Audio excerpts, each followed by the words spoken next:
কালিঞ্জর দুর্গের উপরে ওই মেন গেট দেখার পর বন্ধুরা এই অংশটায় দেখছেন রানীমহল, অর্থাৎ রানীদের থাকার জায়গা ছিল। কত রাজার কত রানী যে ছিল সেটা তো বলতে পারবো না, রাজারাই জানে। এই যে একটা অংশ প্যারালালি আর একটা অংশ, এই অংশটা প্রায় ধ্বংসাবশেষ হয়ে গেছে। তো এটা রানীমহলের একদম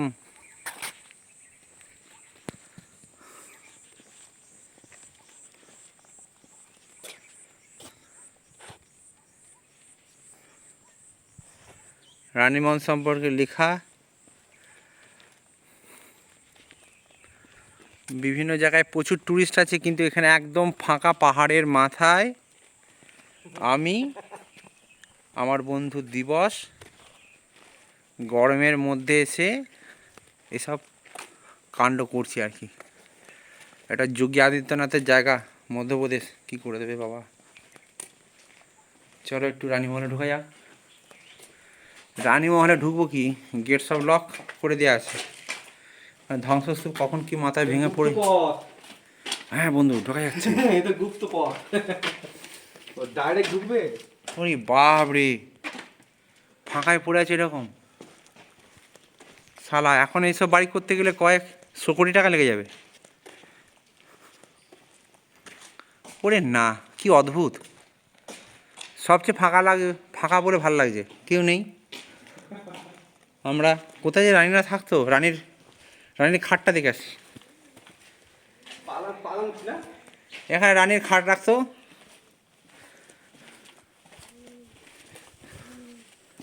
বন্ধুরা সবই উল্টোপাল্টা বলছি, এগুলো কিছুই না। আরে ভেঙে গেছে, ওইখান দিয়ে একটা চোরা দেখা যাচ্ছে। অদ্ভুত অদ্ভুত লাগছে। রাস্তা তেরা তেরা না? হ্যাঁ বন্ধু, এদিক দিয়ে হয়তো কোথাও ওঠা যেত।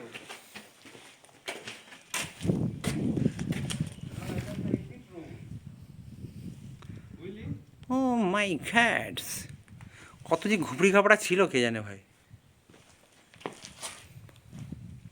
সালারে যে কি বানিয়ে রেখে গেছে।